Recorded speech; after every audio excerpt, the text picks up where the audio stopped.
O tema desta noite é imaginação. Vocês lerão no capítulo 17 do livro de Atos, a história de Paulo chegando aos atenienses, e ele os convoca, pois viu a inscrição repetidas vezes. Ele disse: ao passar, vi um altar com esta inscrição: ao Deus desconhecido. Portanto, isto que vocês adoram como desconhecidos, isto eu vos anuncio. Ele não está longe de cada um de nós, pois nele vivemos, nos movemos e existimos. Atos 17 versículos 23, 27, 28. O grande Blake disse de forma diferente. Eis o que Blake disse. Tudo o que contemplas, embora pareça exterior, está dentro, na tua imaginação, da qual este mundo da mortalidade é apenas uma sombra. Jerusalém. Então ele disse: Babel zomba. Todos nós estamos familiarizados com o que Babel representa. A confusão de línguas, não há dois que acreditem no mesmo Deus. Ainda não falando línguas diferentes, mas falando uma só língua, eles têm conceitos diferentes do poder criativo do universo. E então ele disse: Babel zomba dizendo: não há Deus, nem Filho de Deus. Que tu, ó imaginação humana, ó corpo divino, és tudo uma ilusão, mas eu te conheço, ó Senhor. Ele que para Deus e seu Filho a imaginação humana. Para ele e para quem fala, a imaginação divina é idêntica à palavra Jesus. Portanto, quando penso em Jesus, não vejo um ser fora da minha maravilhosa imaginação humana. Não nos é dito nas Escrituras: para Deus todas as coisas são possíveis? Mateus 19, 26 e Marcos 10, 27. Também nos é dito nas Escrituras: tudo é possível ao que crê. Marcos 9, 23. Isso sim é Escritura. O poder de crer é o próprio Deus. Portanto, Deus no homem é a própria e maravilhosa imaginação humana do homem. É difícil para o homem fazer o ajuste, tendo sido treinado para se voltar externamente para algum Deus que ele adora. Vamos à igreja e a mente se volta para algum Deus, e ele pinta um quadro de alguém diante de quem devemos dobrar os joelhos e fazer o sinal da cruz. Mas não é isso que as Escrituras realmente ensinam. As Escrituras ensinam que o poder que cria o universo inteiro não está fora do homem, mas dentro do homem, como a própria e maravilhosa imaginação humana do homem. Esse é o poder criativo do mundo. Todas as coisas existem na imaginação humana, portanto, se a palavra Deus o expulsa, tente fazer o ajuste dentro de si mesmo e comece a crer que o Deus da cristandade, o Senhor Jesus da cristandade, é a sua própria imaginação. Se todas as coisas são possíveis para Deus, e Deus é a sua imaginação, então deveria ser possível para você. Agora, eu faço a pergunta. Acho que já expliquei de forma simples o suficiente como você pode testá-lo, como você pode entrar em um estado. Acho que já expliquei, para a satisfação da maioria das pessoas, que nós somos o poder operante. Ouvi-lo, recitá-lo, memorizá-lo, não é suficiente. Temos que aplicá-lo, pois somos o poder operante. Poucos dias antes de encerrar minhas atividades em Los Angeles, aposentei-me bem cedo, talvez 9h30 ou 10h, e comunguei comigo mesmo. A quem eu recorreria? Então, disse a mim mesmo, eu disse tudo o que ouvi de dentro de mim, tudo o que vivenciei a respeito da lei, eu contei. Contei o que vivenciei a respeito da promessa. Poderia contar-lhes algo mais sobre a lei que a tornasse um pouco mais simples? O que posso dizer que não disse? Então, pedi à profundidade do meu próprio ser que me mostrasse exatamente o que eu poderia dizer que não disse. Bem, nas primeiras horas da manhã, um pouco depois das 4h, enquanto eu vinha das profundezas do meu próprio ser, eis a experiência. Estou em uma nave espacial rumo à Lua. Agora, tudo está na imaginação de cada um, pois o sonhador é a imaginação de cada um. Essa é a causa de tudo. Agora, antes de mais nada, deixe-me dizer que tudo neste mundo contém em si a capacidade de significado simbólico. Portanto, a Lua tem em si a capacidade de algum significado simbólico. Estou indo em direção à Lua. Agora, Você já ouviu a expressão repetidas vezes? Ah, ele está tentando alcançar a lua. Pode ser uma ambição baseada no seu desejo social. Você quer transcender as limitações do seu mundo, onde nasceu. Ou pode ser alguma ambição financeira, e amigos que conhecem suas limitações dirão de você: ele está tentando alcançar a lua. Ou pode ser algum tirano tentando conquistar a Terra. Tivemos um Hitler, um Stalin, Alexandre, o Grande, e Napoleão. Todos eles estavam tentando conquistar a Terra, tentando alcançar a Lua. Agora, estamos prestes a pisar na Lua e, portanto, atingiremos esse objeto no espaço. Mas esqueça essa parte. Estou pedindo luz para que eu possa lançar alguma luz sobre a lei, como realizar meu objetivo neste mundo de uma forma mais simples do que consegui descrevê-lo até agora, e esta é a visão. Estou nesta nave e estou indo para a Lua. Há outros na nave comigo. Em vez de pousar na Lua, entrei na Lua através de um túnel muito, muito grande, um túnel mais largo do que a profundidade desta sala. O objeto está morto, morto como morto pode estar.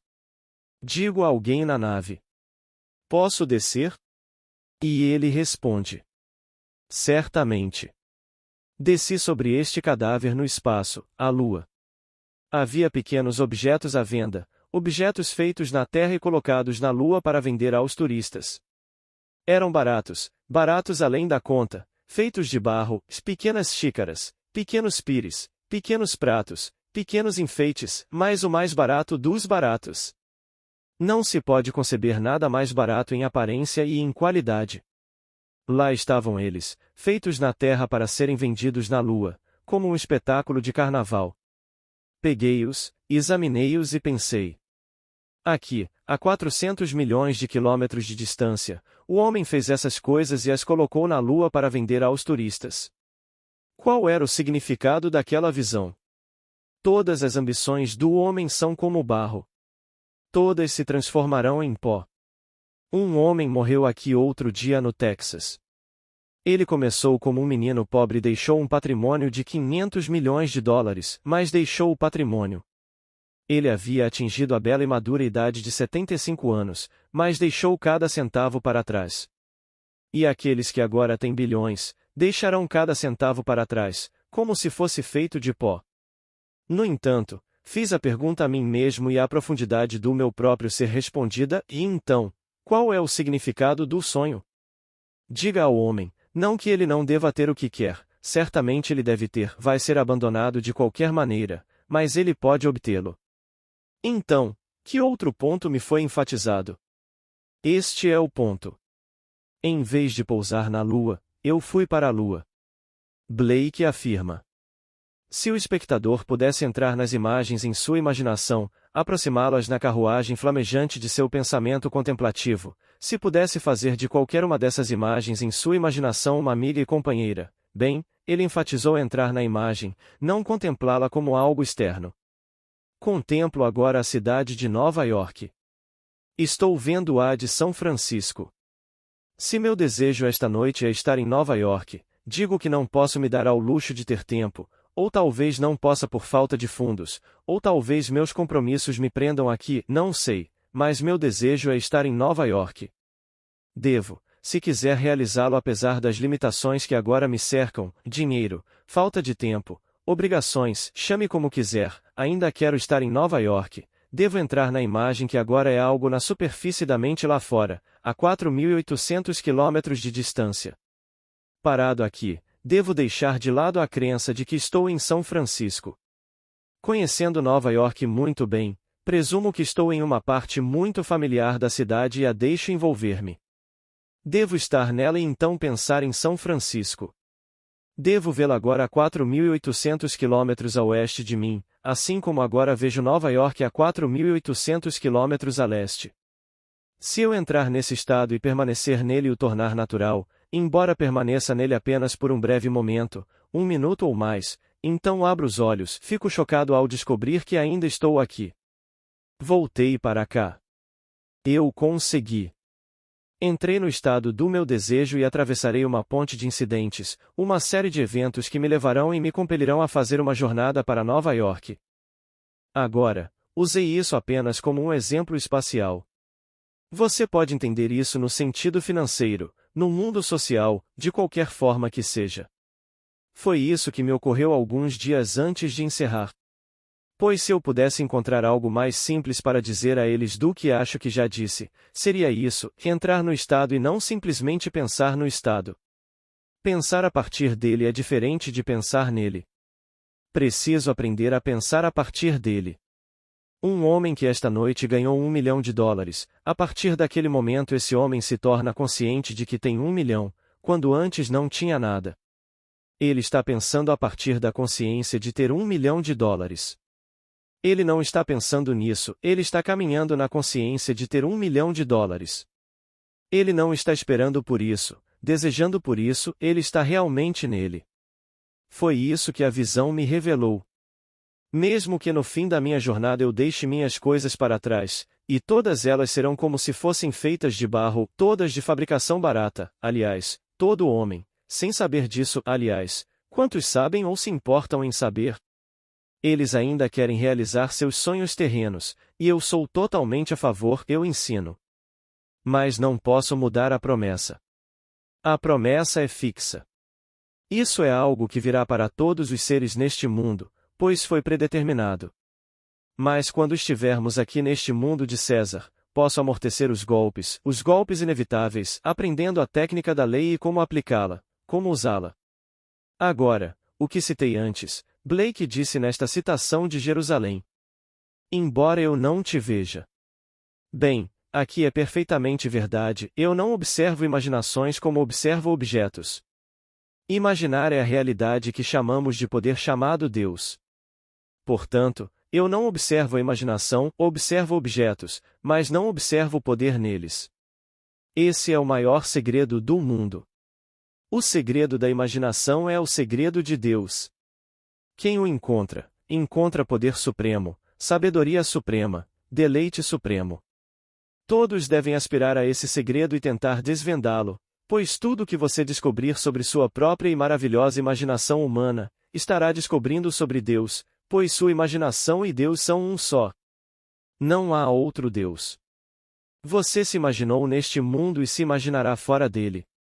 Você veio ao mundo com um propósito, e quando esse propósito for cumprido, você se desapegará dele e retornará ao ser que era antes de sua descida a este mundo. O homem é todo imaginação, e Deus é homem, e existe em nós, e nós nele. O corpo eterno do homem é a imaginação, e essa é o próprio Deus. Blake. Agora, não estou dizendo que é a coisa mais fácil do mundo para você aceitar isso. Para aqueles que nunca ouviram isso antes, soará como blasfêmia. Será um choque terrível, quando o homem, treinado para crer em um Deus externo a quem se curva, a quem ora, descobrir que ele não está do lado de fora. Como nos é dito nas Escrituras. Não sabeis que sois o templo de Deus, e que o Espírito de Deus habita em vós. E que Deus é Espírito. 1 Coríntios 3,16. Bem, se Deus é Espírito, e o seu Espírito habita em você, não se pode dividi-lo em diferentes tipos de Espírito. Deus é Espírito, e o seu Espírito habita em mim. Agora, se o seu Espírito habita em mim, tento descobrir o que é esse Espírito em mim, que eu possa chamar por outro nome mais íntimo. Bem, eu o encontrei, e o Espírito de Deus, que é o próprio Deus em mim, é a minha imaginação.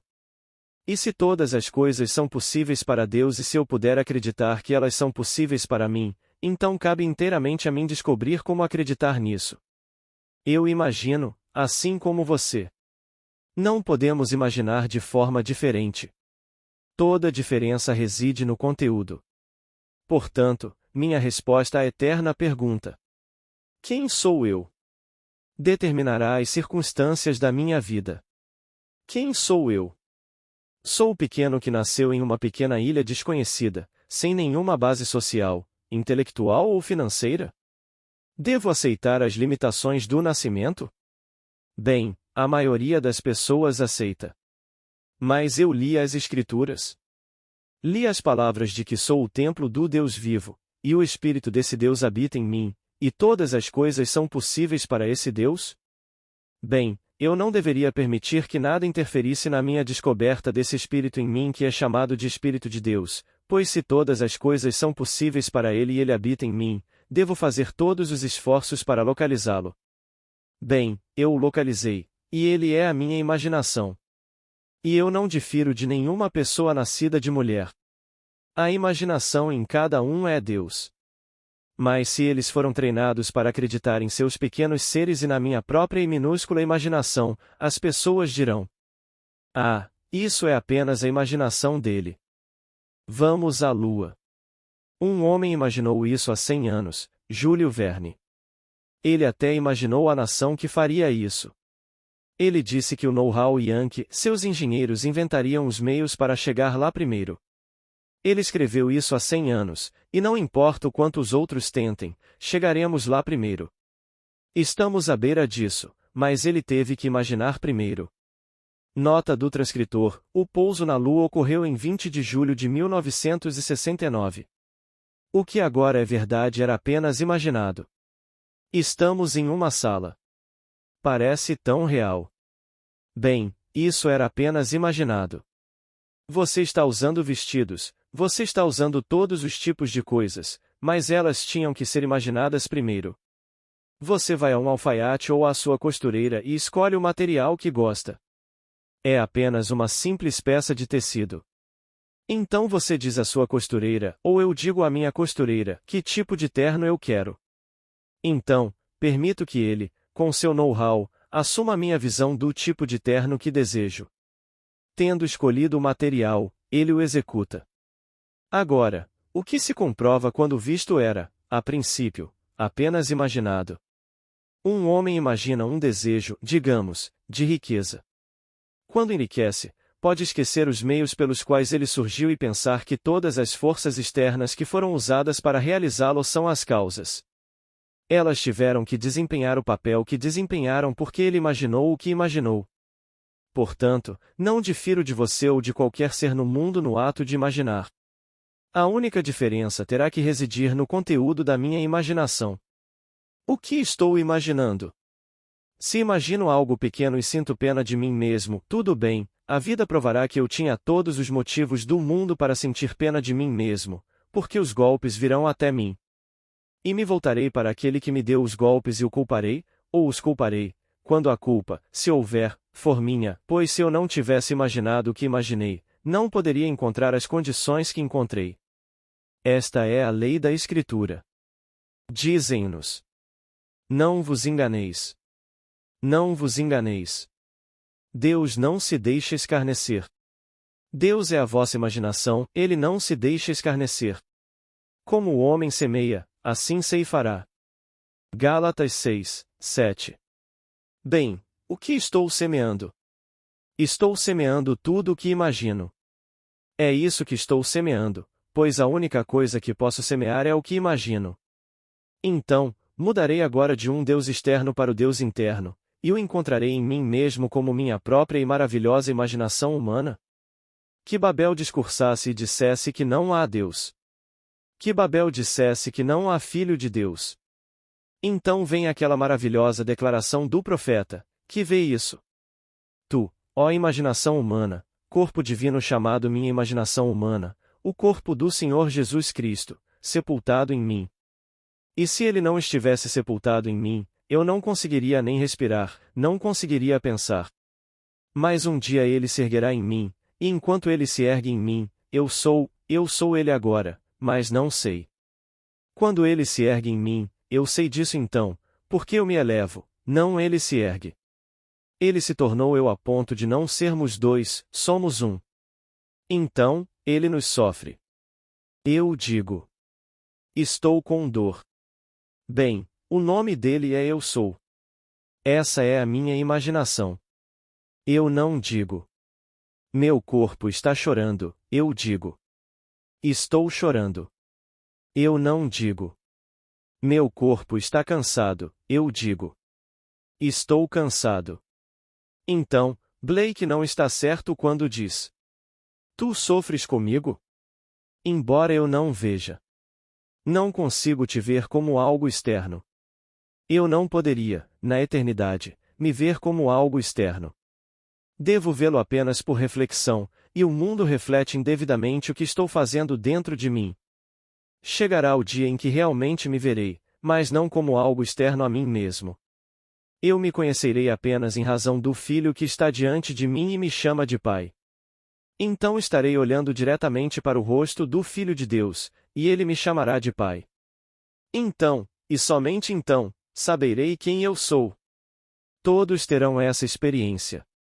Um dia vocês realmente verão o Filho de Deus, e esse relacionamento é algo tão profundo que não há qualquer incerteza em vocês quando confrontados.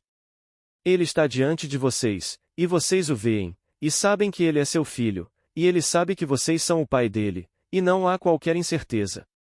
Só então vocês saberão quem vocês são, que vocês são Deus Pai.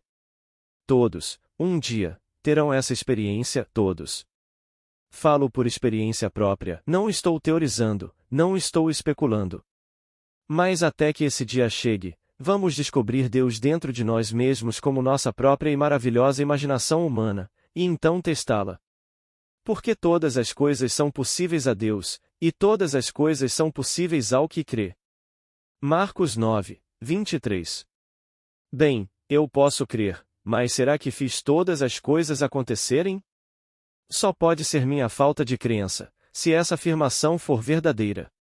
Então, como crer quando a razão nega, quando meus sentidos negam? Portanto, a razão não pode ser o Deus de quem falo, pois a razão a negará. A dúvida não pode ser o Deus de quem falo, pois a dúvida é chamada nas Escrituras de diabo, o demônio, e ele encontra descanso apenas na imaginação humana, a imaginação que o entreterá, foi para lá que ele foi. Se não tiver espaço em minha imaginação para a dúvida, então estarei a caminho de aprender a arte de crer. Como crer quando a razão nega, quando meus sentidos negam? Bem, entrar na imagem é a coisa mais deliciosa do mundo. Você pode tentar isso esta noite, quando entrarmos em silêncio. Tente da maneira mais simples, colocando-se em outro lugar, criando outro lugar aqui, criando lá aqui e então agora. E você consegue. Não é difícil se você tentar. Deixe-me repetir.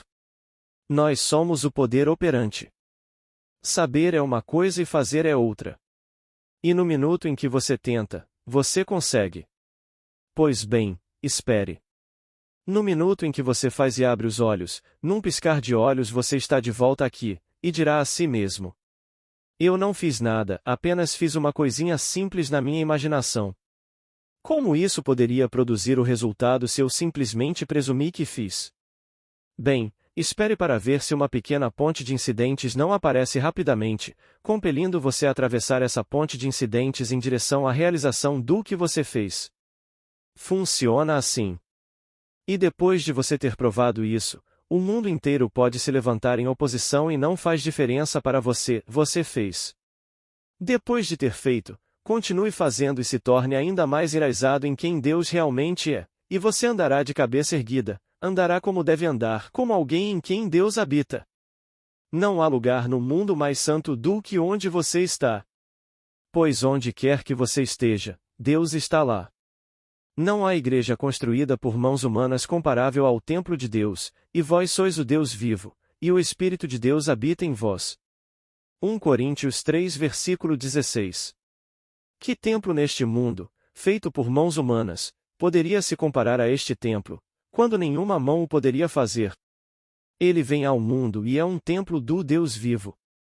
Mas, repito, se esta é a primeira vez que você ouve um pensamento desta natureza, se é a primeira vez que você é exposto a ele, não estou dizendo que não é um choque que não é difícil de aceitar. Não é difícil de entender, mas difícil de aceitar, depois do treinamento que a maioria de nós aqui teve. Eu sei que tive. Fui criado em um lar cristão ortodoxo maravilhoso, onde a escola dominical era obrigatória, não uma vez por semana, mas 2 vezes por semana, a graça à mesa, a mãe lendo as escrituras para nós e interpretando as escrituras com base em seu conceito, que era um conceito secular. Para ela, a Bíblia era história secular, coisas que realmente aconteceram em seu mundo. Ela não percebeu que ela, como todo o vasto mundo, estava confundindo personificação com pessoas, e o veículo que transmite a instrução com a instrução em si, e a perspectiva geral com o sentido último pretendido. Mas a mãe foi criada assim, e ela fez sua saída deste mundo nessa crença. Então, quando fui exposto a isso aos 20 ou 22 anos, confesso que não conseguia dormir. Era tão completamente diferente que me virou do avesso. Eu me perguntava se tinha feito a coisa errada ao visitar esse amigo. Eu me perguntava, e o que diabos eu fiz? Eu me sentia um ser pecador só de pensar nisso. Tive que lutar comigo mesmo e, finalmente, quando coloquei isso à prova e se provou em desempenho, então eu soube que o havia encontrado. Mas você não pode encontrá-lo sem compartilhar com os outros, como está escrito nas Escrituras. Então Filipe o encontrou, e ele vai e compartilha com Natanael. André o encontrou, e ele vai e compartilha com seu irmão, Pedro. Pedro não o encontrou, seu irmão o encontrou e então compartilhou. Veja João 1 versículo 40, 46. Então, aqui, nós encontramos e compartilhamos. Eu o encontrei. Tudo o que posso fazer é compartilhá-lo, na esperança de que você o aceite. Eu sei disso, e se você acreditar até o ponto da aceitação, a vida será maravilhosa para você, perfeitamente maravilhosa, pois este é o único segredo do mundo que todos deveriam aspirar a desvendar, pois Deus é essa imagem pura em nós mesmos. Ele subjaz a todas as nossas faculdades, incluindo nossa percepção, mas flui para nossa mente superficial menos disfarçada na forma de fantasia produtiva. Sento-me aqui e tenho um devaneio. Bem, isso é Deus em ação, mas então alguém o interrompe e eu o esqueço. Eu não o ocupei, eu simplesmente tive um devaneio, mas sem ocupação. Essa é uma das maiores falácias do mundo, construção perpétua. É um devaneio, ocupação adiada. Eu não o ocupo, eu não entro e o possuo e o faço meu. Se eu, na minha imaginação, pudesse entrar e possuí-lo e torná-lo meu. Se eu, na minha imaginação, pudesse entrar e possuí-lo e me revestir da sensação do desejo realizado, de fato, me revestir dele, assumindo que está realizado agora, até que eu me sinta natural nessa suposição, e essa suposição, embora no momento negada pelos meus sentidos, se persistir, se consolidará como fato, uma declaração feita por Anthony Eden no Guildhall quando era primeiro-ministro da Inglaterra. Então, este é o nosso grande segredo em relação à imaginação. Se você duvida disso esta noite, eu só peço que não negue a ponto de não tentar, mas que deixe isso em suspenso e tente agora. Apenas tente, mesmo que queira refutar. Eu lhe digo, você não irá refutar. Você irá, na tentativa de refutar, provar. E então, lentamente, você aceitará completamente, e então caminhará na companhia de Deus. Você não terá que esperar até domingo de manhã para encontrá-lo em uma igreja, ou a qualquer hora do dia. Não importa onde você esteja, você pode estar em um bar tomando um drink, se divertindo em uma dança, e você está na companhia de Deus. Não faz diferença onde você esteja, uma vez que você conhece a Deus, e Deus é a sua própria e maravilhosa imaginação humana. E você se tornará extremamente criterioso, porque saberá que não pode entreter essas ideias com total aceitação delas e não colhê-las em seu mundo. E quem quer colher lágrimas para sempre? Então, você se torna cada vez mais criterioso. Não pense por um segundo que viverá uma vida desregrada. Não. Você se tornará uma pessoa muito mais maravilhosa no mundo. Você ouve uma fofoca, mas ela não lhe interessa. Hoje, no Jornal da Manhã, muitas pessoas se voltaram imediatamente para o colunista de fofocas e se perguntaram quem está morando com quem, e adoram isso. Elas não conhecem as pessoas e vão direto repetir o que essa pessoa é paga para publicar, porque é quase como espiar pelo buraco da fechadura da porta de outra pessoa. Ela não consegue manter aquele emprego. Ela é paga para ser um fofoqueiro, e as pessoas leem. Outros leem apenas os obituários para ver quem morreu. Você não lerá essas páginas. Você simplesmente se deterá de repente nas coisas nobres. Não só por si mesmo você fará isso, seu círculo se ampliará.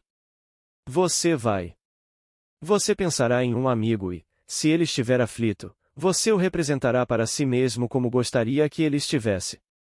Se ele estiver desempregado, você o representará para si mesmo como alguém com um emprego remunerado. Se ele ganha menos do que o necessário para viver bem neste mundo, com suas obrigações, você o representa para si mesmo como alguém que vive bem, ganha uma vida decente e assume total responsabilidade por seu trabalho, e o empurra para sua mente. Assim, você amplia seu círculo. É uma espécie de autoperpetuação, você absorve tudo, porque, no fim das contas, tudo que você vê, embora pareça de fora, está dentro, na sua imaginação, do qual este mundo da mortalidade é apenas uma sombra. Blake, Jerusalém. Portanto, você não pode excluir ninguém. Se você exclui alguém, a culpa é sua. Mas você não se sente e trabalha com essa pessoa para que isso aconteça. Você simplesmente assume que é assim. Você planta com a mesma leveza que plantaria um campo. Você não sai e pisa nele, você semeia o campo e ele brota. Bem, é isso que quero dizer com imaginação. Eu identifico minha própria e maravilhosa imaginação humana, quando digo eu, estou falando de todos, pois todos imaginam, então identifico nossa imaginação com Deus. Para mim, isso é o Senhor Jesus. Ele está sepultado em nós e um dia ressuscitará em nós, não como algo externo a nós mesmos, mas ressuscitará em nós como nós, depois de termos passado pelas fornalhas da experiência neste mundo de César. Agora não há espaço para uma morte final com Cristo no homem, pois Cristo ressuscita. Você se despede de um amigo que passou pelo portão que chamamos de morte, mas ele não pode morrer. Nada morre neste mundo, pois Deus é o Deus dos vivos.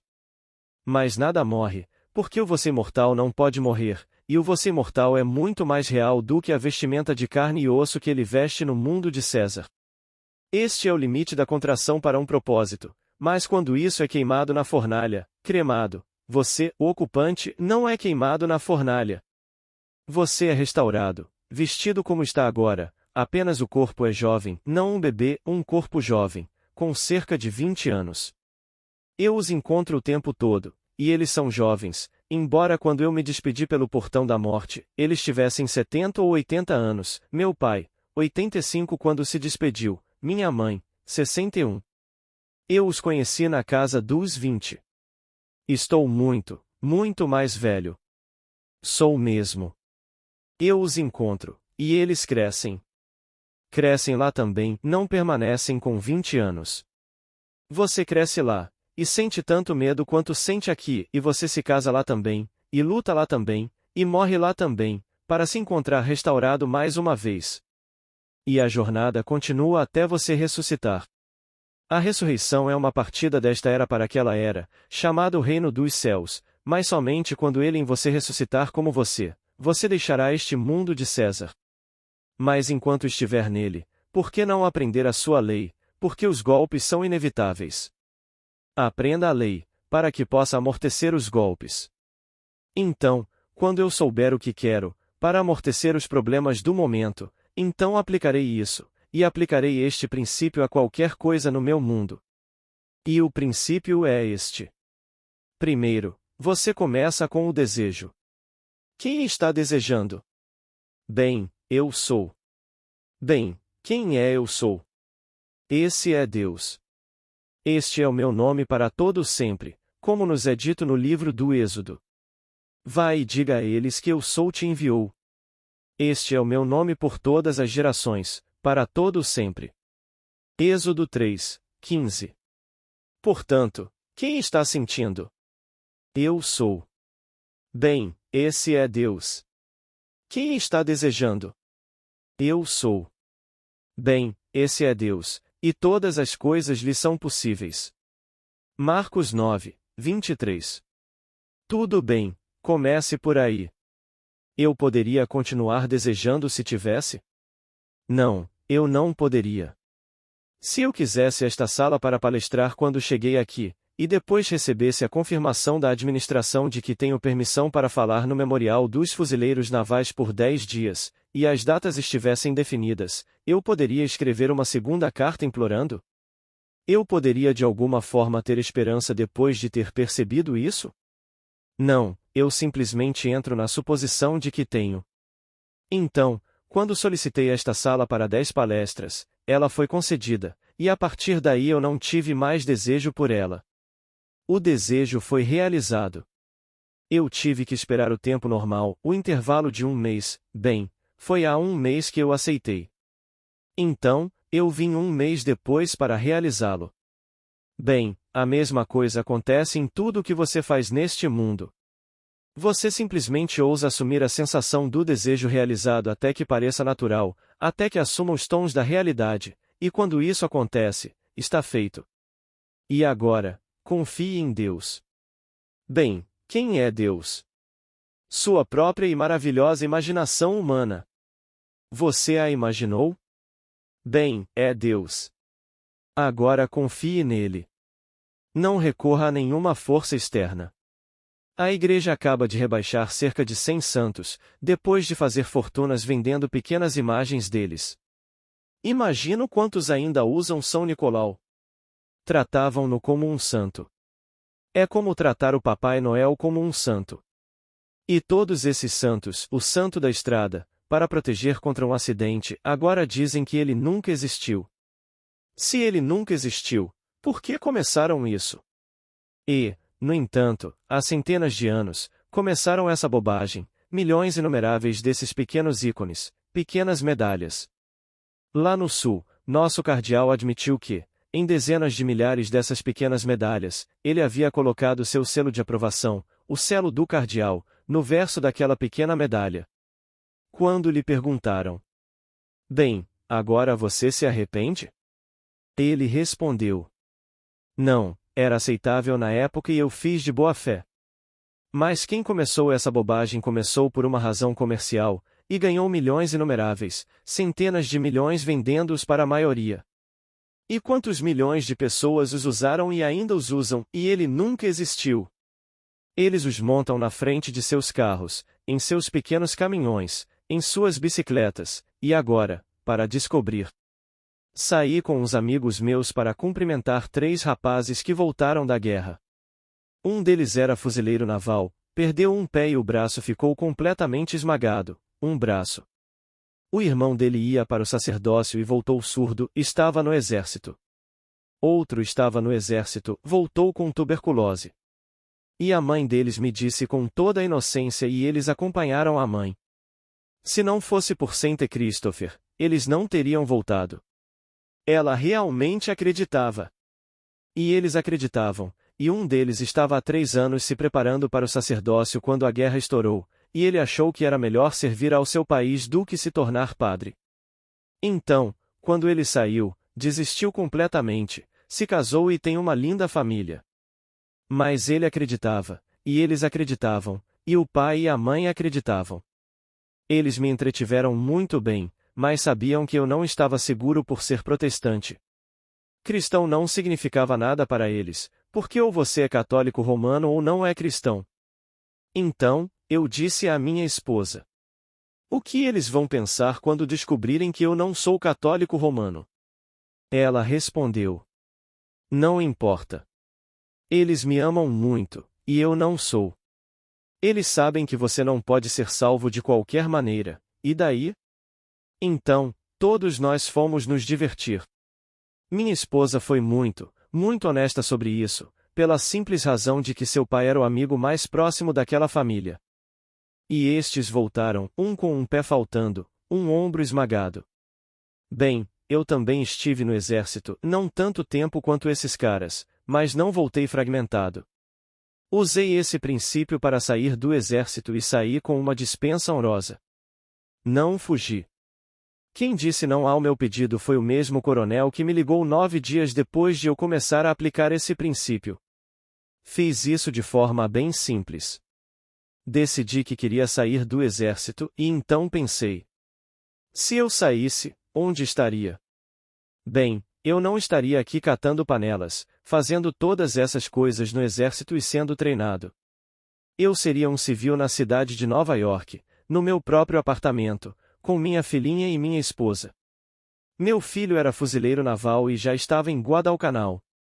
Ele se voluntariou com o meu consentimento, pois não tinha mais de 17 anos quando dei minha permissão para que ele se juntasse aos fuzileiros navais. Mas, tendo experimentado a vida militar, eu não queria fazer parte dela. Eu tinha 38 anos. Então, simplesmente presumi que era um civil morando em Nova York com minha esposa e minha filhinha, que tinha apenas alguns meses de idade, e o mesmo coronel que havia desaprovado meu requerimento me chamou e disse: Godard, o senhor ainda quer sair do exército? Eu disse, e sim, senhor. E ele fez 1000 perguntas, e a cada uma eu disse, e sim, senhor. Então ele disse: Tudo bem, tragam-me um novo requerimento. E naquele dia fui dispensado com honra e embarquei em um trem rumo à realização do meu sonho. Eu simplesmente sabia o que queria, não pedi permissão a ninguém. Fui dormir no quartel com todos os meninos ao redor. Não contei a eles o que estava fazendo. Para eles, eu estava dormindo naquele catre. Para mim, eu estava dormindo em Nova York. Fui para a cama fisicamente em um catre, mas na minha imaginação na minha própria cama em Nova York. Quando pensei em Camp Paul, Louisiana, era lá no sul, e eu estou aqui em Nova York. E então, o mesmo homem que desaprovou foi quem me concedeu uma dispensa honrosa. Falo por experiência própria, não estou teorizando. Não prejudiquei ninguém, ninguém foi prejudicado pela minha aplicação da lei de Deus.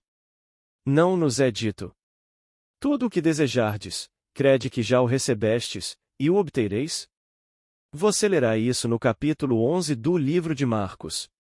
Tudo o que desejardes. Ele não disse, se for bom para você. Ele nos deixa inteiramente à mercê da nossa decisão. Ele, na verdade, nos familiariza com a lei e nos deixa à mercê da nossa decisão. Então, fiquei entregue à minha decisão. Eu queria ir embora. O coronel não conseguiu me dizer nada que me convencesse a mudar de opinião. Se ele tivesse dito não, isso seria definitivo, eu não poderia apelar para algum escalão superior. Eu só poderia levar a questão ao meu comandante. Bem, ele era meu comandante e desaprovava.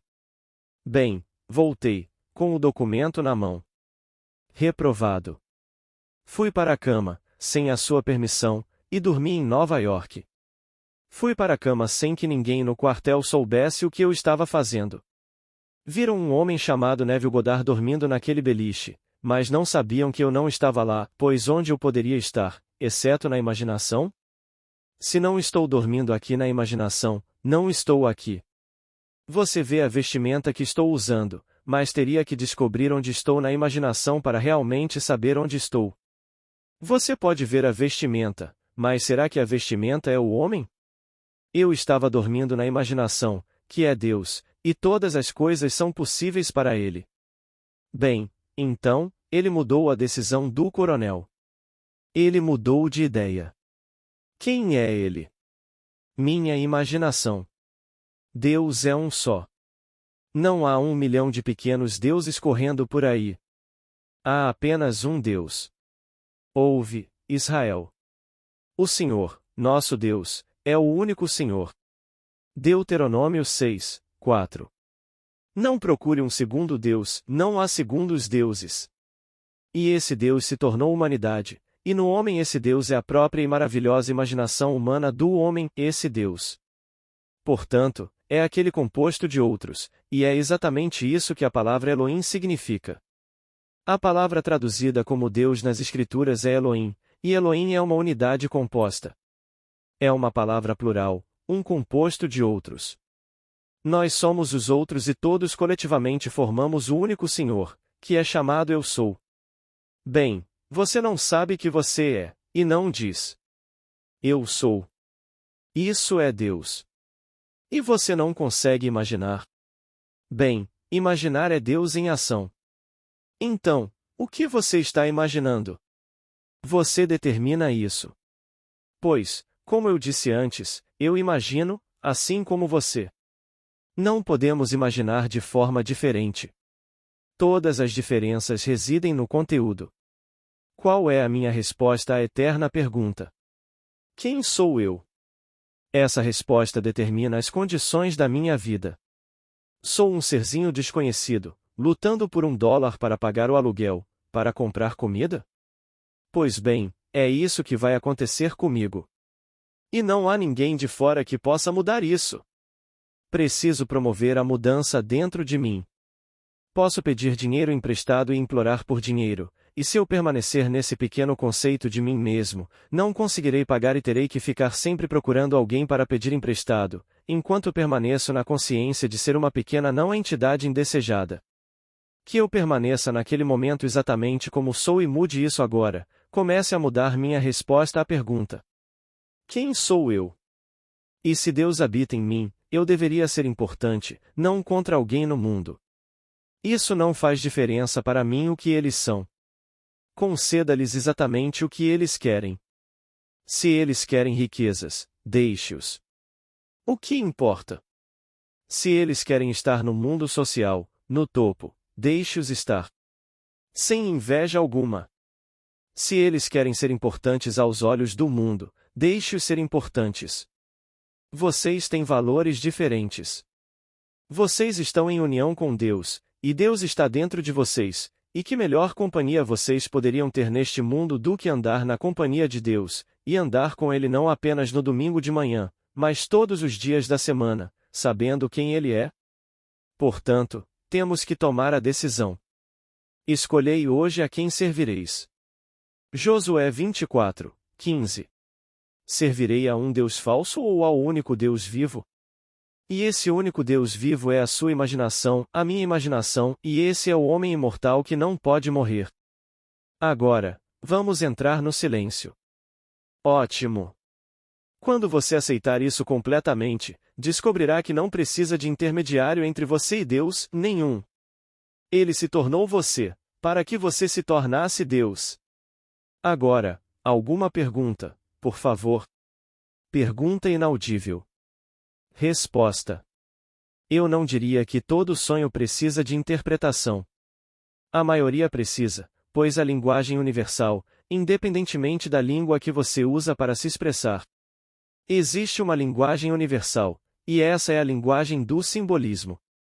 Infelizmente, todos somos mestres em interpretações errôneas, mas existe uma linguagem que é uma linguagem universal de simbolismo.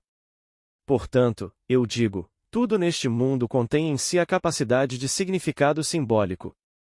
Assim, na minha visão da lua, pedi luz sobre a lei. Como eu poderia dizer àqueles que estou tentando ensinar, uma maneira mais simples de realizar seus objetivos neste mundo? E então, naquela noite, veio a visão. Foi uma apresentação muito simples, pois aqui a lua é algo que o homem aspira a alcançar. Muito antes de considerarmos seriamente a ideia de alcançar a lua, usávamos isso como uma expressão. Ele está alcançando a lua. E você diria sobre alguém que não tem experiência para sequer aspirar: ora, ele é louco. Aqui está este homem sem qualquer formação acadêmica, e ele espera um dia deixar sua marca no mundo com algo que só um homem educado pode fazer. Bem, dizem, ele está buscando a lua. Portanto, a lua é apenas um símbolo do desejo de qualquer pessoa. O mesmo homem continuou sua pergunta. Resposta: acho-me intuitivo o suficiente para interpretar o sonho de outra pessoa. Perguntei lá no sul, não tenho tempo aqui, levaria mais tempo do que me é concedido aqui por 2 semanas, mas lá no sul me escrevem cartas pedindo que eu explique um sonho, que acham difícil de interpretar por si mesmos. E à medida que crescem, e nós crescemos neste mundo, recorrem a mim para a interpretação de um sonho que parece não ter significado. Mas todo sonho tem significado. Como nos diz o capítulo 12 do livro de Números? Deus se dá a conhecer ao homem em visão e fala com ele em sonho. Bem, se Deus é a minha imaginação, e todos os sonhos procedem da minha imaginação, isto é, os meus sonhos e os seus sonhos, portanto, devo aprender a linguagem que ela usa para transmitir esta mensagem à minha mente superficial. Portanto, não posso descartar o sonho mais simples. Ele pode ser produzido por um pedaço de carne não digerido, mas não considero um sonho como resultado de qualquer pedaço de carne não digerido. Eu encaro o sonho como o meu próprio ser, a profundidade do meu ser, tentando me revelar algo na linguagem dos sonhos. Quando se trata de visão, isso é algo completamente diferente. Isto é visão. Uma visão é exatamente assim, real além da medida. Pergunta. Em relação ao simbolismo, encontrei um livro que contradizia toda a ideia. Em outras palavras, esse misticismo. Eles dizem para negar a si mesmo e a todas as imagens, e se deixar aberto e vazio para Deus, e que essa é a única maneira de ter uma união mística. Resposta. Em primeiro lugar, eu não aceitaria isso, e não diria que a abordagem individual de cada pessoa seja o único caminho. Então, qualquer homem que escreve um livro, e posso lhe dizer, 99% dos livros escritos são um desperdício de papel, mas porque algo é impresso, a outra pessoa, ao vê-lo impresso, pensa que ele deve ser uma pessoa sábia. Olha, ele tem um livro, mas isso é pura bobagem do começo ao fim. O homem continuou com sua pergunta. Não foi apenas uma pessoa, foram várias que se autodenominaram os amigos de Deus. Não sei se você já ouviu falar deles ou não, mas não foi ideia de apenas uma pessoa. Resposta. Bem, por exemplo, hoje temos grupos enormes de pessoas se autodenominando por outros nomes. Acabamos de ter um evento enorme, em Nova York, onde o Yankee Stadium não comportava a multidão, e o Yankee Stadium comporta cerca de 75 mil pessoas só nas arquibancadas. Mas eles foram autorizados a descer no gramado. Bem, se as arquibancadas comportam cerca de 70 mil pessoas e o campo certamente comporta muito, muito mais, eles estimaram que tinham cerca de 300 mil. Eles se autodenominavam por um nome maravilhoso nas Escrituras, e peça a qualquer um dos 300 mil que estavam lá para se levantar e testemunhar por experiência própria sobre seu nome. Eles se autodenominavam testemunhas. Bem, se você é uma testemunha, testemunha de quê? Você já testemunhou o nascimento de Deus em você? Você já testemunhou algum desses grandes mistérios das Escrituras? Uma dessas testemunhas bateu à minha porta há cerca de um ano, na verdade, 4 delas, mas apenas uma subiu as escadas. Eu estava ocupado na época lendo a Bíblia. Passo horas todos os dias com a Bíblia. Bem, isso foi por volta das 16h30 ou 17h. Ela veio até a porta com a Bíblia toda marcada com pedacinhos de papel, e então, na rua, olhando para ver como seria a recepção, havia cerca de 3 ou 4 na calçada. Ela se aproximou e me perguntou se eu poderia abrir a porta para que ela entrasse e me explicasse a palavra de Deus. Eu disse: Sinto muito, mas você veio sem hora marcada, e eu estou ocupado. Aliás, estou lendo a palavra de Deus agora. E então algo levou a outra coisa, e eu disse: Sinto muito, estou ocupado e não tenho tempo para entretê-lo ou discutir qualquer coisa com você. Então ela começou a citar, ela não me permitiu ignorá-la dessa maneira, então começou a citar algumas escrituras. Ela disse: Você sabe o que isso significa? Então, eu lhe contei minha interpretação da passagem que ela citou, e ela me disse: O que você é? Mórmon ou algo assim? Então, ela ia fazer o que queria, e isso é tudo o que você pode fazer. Então, eu disse: Sinto muito, minha senhora, mas não posso lhe dar mais do meu tempo, a menos que seja com hora marcada. Você não pode vir tocar a campainha e esperar ser atendida. Você não pode fazer isso. Eu tenho uma família, e vivemos uma vida muito tranquila e agradável, e não temos interrupções assim. Então, ela desceu e eles tagarelaram e apontaram o dedo para cima. Marque esse, ele vai para o inferno. Então, o que você pode fazer com as pessoas? Quer dizer, deixá-las em paz. Você não pode pegar um homem pelo nariz e colocá-lo em um estado de consciência se ele resistir. A Escritura nos diz: Enviarei fome ao mundo, não será fome de pão, nem sede de água, mas de ouvir a palavra de Deus. Amós 8:11. Bem, até que essa fome seja enviada a você pelo Deus dentro de você, a palavra não está dentro de você. Você está mais interessado em ganhar um dinheiro extra. Não posso dar todas as perguntas a uma pessoa. Preciso responder a outra. Pergunta inaudível. Resposta.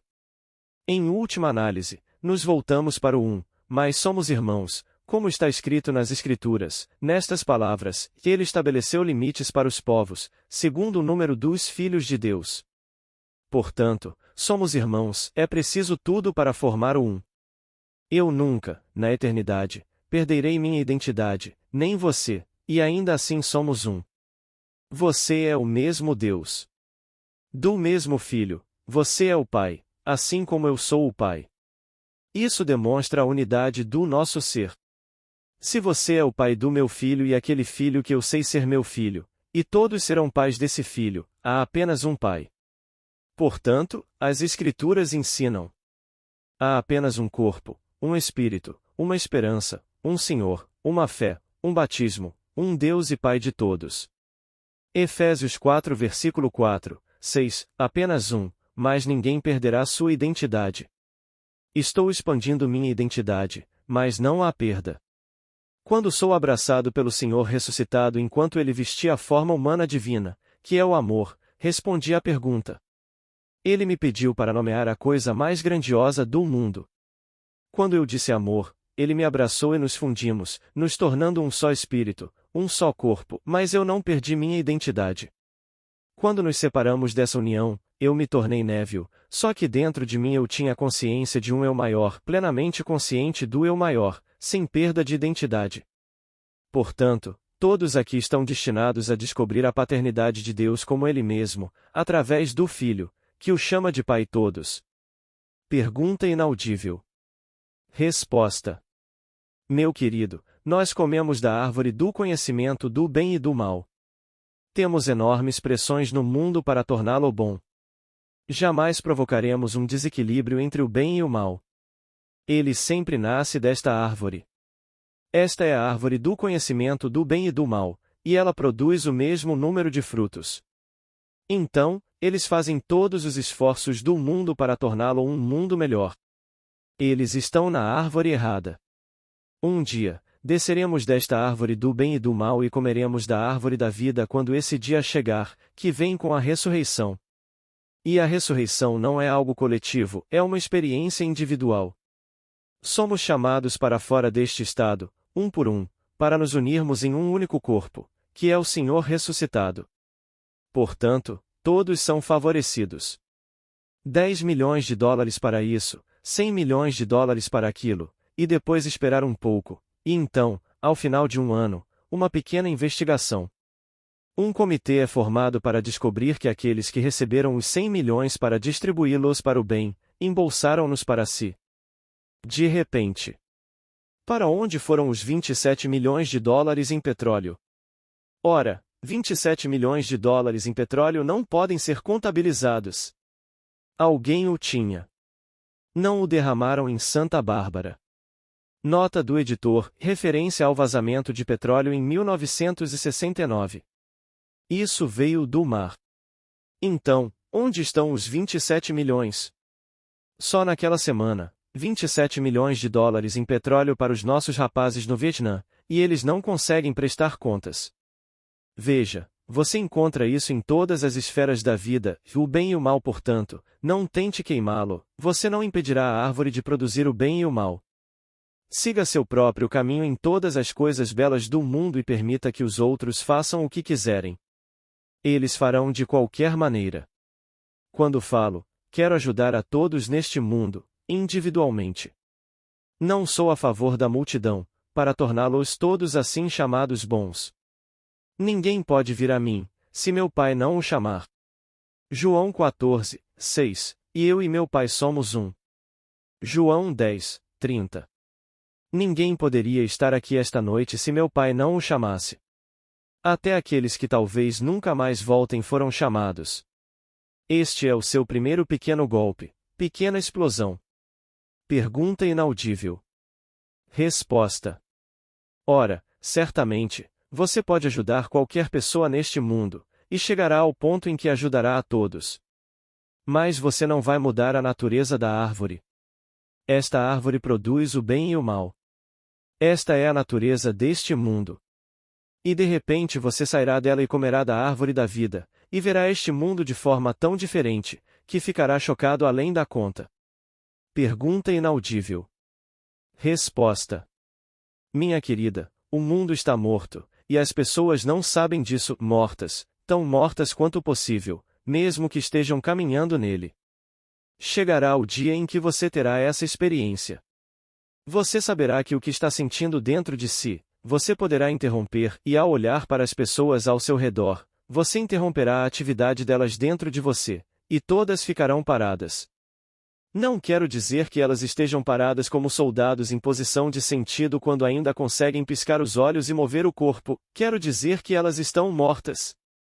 Elas não conseguem mover um olho.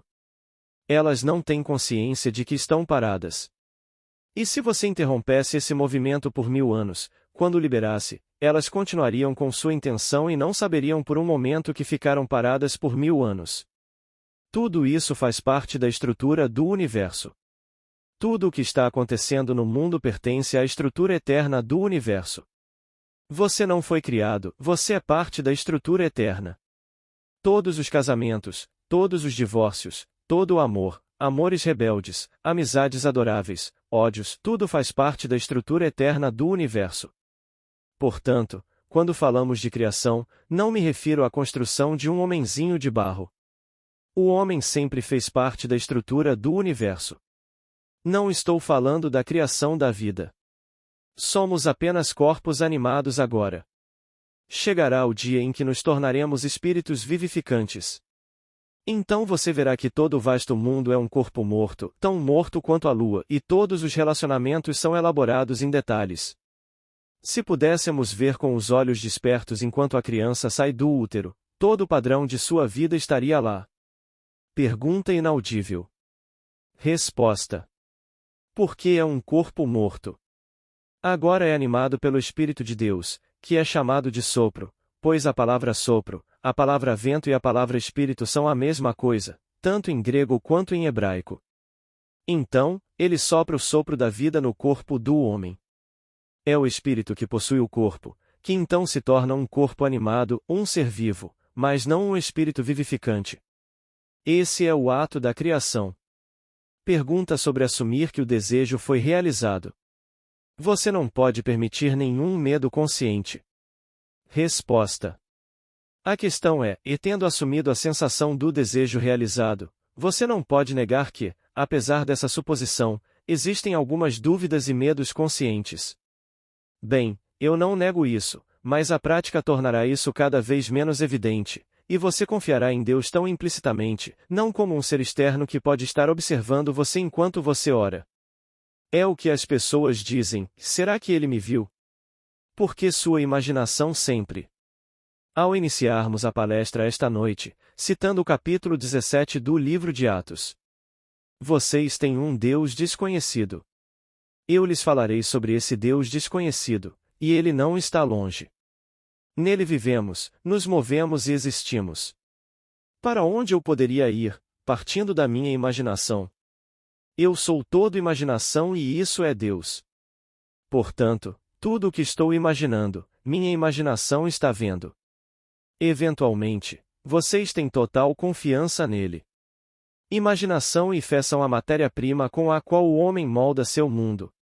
Ora, fé é a apropriação subjetiva do objetivo, esperança, e fé e imaginação são a matéria-prima com a qual moldamos nosso mundo. Boa noite. Agora, vamos entrar no silêncio.